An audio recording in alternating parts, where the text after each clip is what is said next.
Assalamualaikum warahmatullahi wabarakatuh. Kaifa halukum jami'an? Alhamdulillah, nahnu bikhair.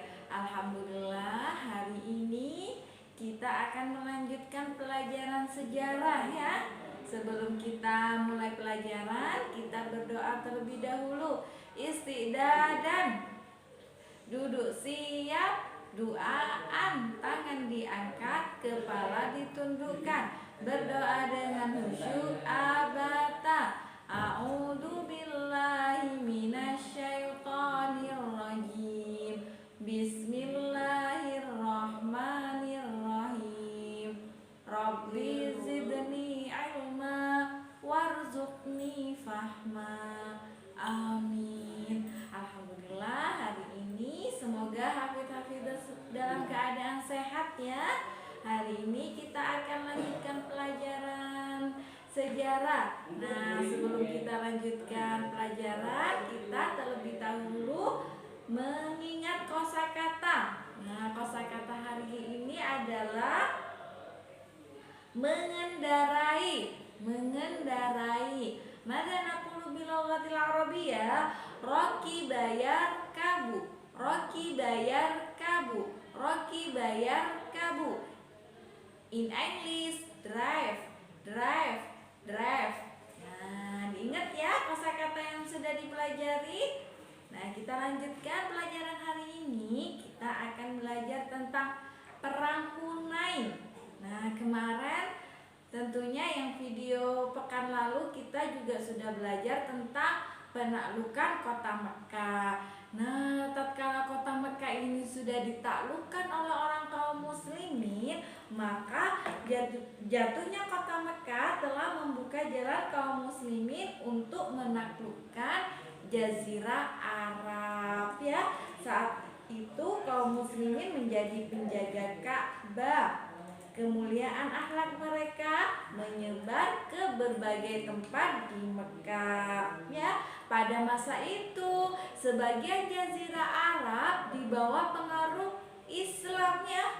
Hanya ada beberapa yang menentang. Ada Bani Saqif, Bani Hawazin, Bani Nasr, dan Bani Jusam.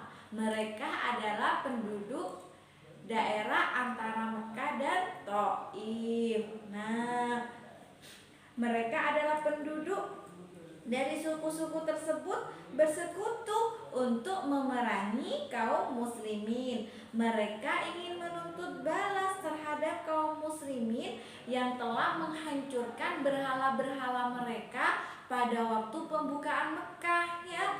Maka terjadilah yang namanya Perang Hunain ya. Nah, pada saat itu pasukan kaum kafir pada Perang Hunain ini dipimpin oleh Malik bin Auf dari Bani Nasr. Pasukan mereka berkekuatan sebanyak 20.000 tentara. Wah, pasukan kaum kafir banyak sekali ya tentaranya. Nah, mereka juga membawa serta anak dan istri mereka untuk membangkitkan semangat perang ya. Mereka telah mempertaruhkan segala yang mereka miliki dalam pertempuran itu ya. Mereka berangkat menuju Mekkah dan membangun perkemahan di balik sebuah bukit lembah yang namanya Lembah Hunain ya. Sedangkan pada saat itu tentara kaum muslimin, Nabi Muhammad mempersiapkan sebanyak 12.000 orang ya, yang mana pasukan terdiri 10.000 penduduk Madinah dan 2.000 dari penduduk kota Mekkah ya. Nah, diantaranya adalah Abu Sofyan.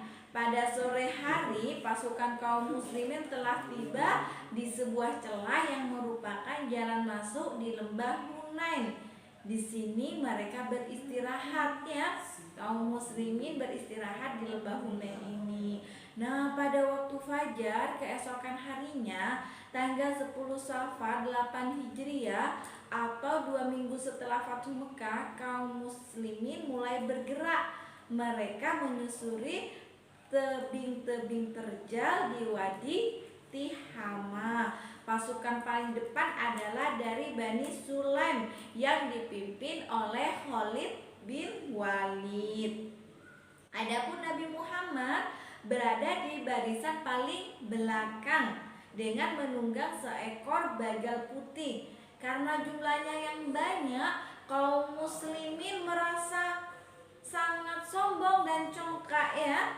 Nah, karena jumlah yang paling banyak ini, kaum muslimin terlena dan berkata, kita tidak akan kalah, kita tidak akan terkalahkan karena jumlah kita banyak, katanya. Beberapa orang kaum muslimin seperti itu. Lalu mendengar ucapan itu, Allah menurunkan surat At-Taubah ayat 25 sampai 26 katanya, yang artinya, sesungguhnya Allah telah menolong kamu, hai para mukminin, di medan peperangan yang banyak. Dan ingatlah peperangan Hunain, yaitu di waktu kamu menjadi congkak karena banyaknya jumlahmu, maka jumlah yang banyak itu tidak memberi manfaat kepadamu sedikit pun. Dan bumi yang luas itu telah terasa sempit olehmu. Kemudian kamu berlari ke belakang dengan bercerai-berai ya. Kemudian Allah menurunkan ketenangan kepada Rasulnya dan kepada orang-orang yang beriman. Dan Allah menurunkan bala tentara yang kamu tiada melihatnya. Dan Allah melimpahkan bencana kepada orang-orang kafir, dan demikianlah pembalasan kepada orang-orang yang kafir. Nah, jadi pada perang Hunain ini awalnya orang muslimin merasa congkak karena memiliki kekuatan tentara yang banyak, bahwa sebenarnya tentara yang banyak itu tidak menjadikan kemenangan dalam peperangan. Ya, sudah banyak contoh peperangan yang jumlahnya banyak, justru kaum muslimin tatkala congkak dan sombong tidak dimenangkan oleh Allah, seperti pada peperangan Uhud ya.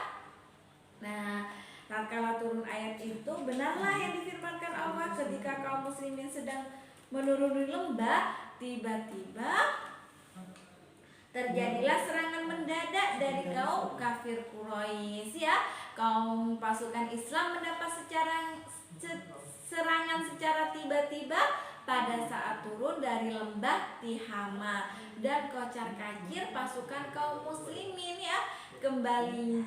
Nah, kemudian Rasulullah meminta kepada pamannya, yaitu Abbas bin Abdul Muthalib ya, untuk membalikan berkobarnya semangat kaum muslimin untuk berperang. Setelah mendengar seruan dari Abbas, manakah orang-orang yang berikrar di bawah pohon, dan wahai semua orang Ansor dan kaum Muhajirin ya, mengucapkan bahwasannya Nabi Muhammad masih hidup. Nah, tatkala seruan ini diucapkan, maka kaum muslimin menjadi semangat kembali.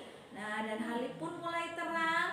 Sesama teman sudah saling melihat, mereka dapat membedakan mana kawan dan lawan. Pasukan muslimin pun mulai teratur dan terkonsolidasi pada diri mereka. Nah, sehingga dari ini sebagian kaum kafir melarikan diri ke Taif, termasuk pemimpinnya Malik bin Auf. Mereka kemudian dikepung oleh kaum muslimin ya. Akhirnya mereka menyerang dan memeluk agama Islam. Nah, seperti itu hafidz-hafidz tentang cerita perang Hunain. Jadi kemenangan perang itu bukan semata-mata karena banyaknya jumlah pasukan ya, tetapi karena Allah yang menolong di balik itu. Tatkala seorang muslim yang congkak, maka Allah akan mengalahkan ya. Akan tetapi dalam perang Hunain ini Allah memberikan kemenangan karena Nabi Muhammad melalui pamannya tadi, Abbas, untuk mengobarkan semangat lagi kepada kaum muslimin. Nah, itu saja cerita kisah tentang perang Hunain. Kita tutup dengan membaca hamdalah. Alhamdulillahirabbil alamin. Assalamualaikum warahmatullahi wabarakatuh.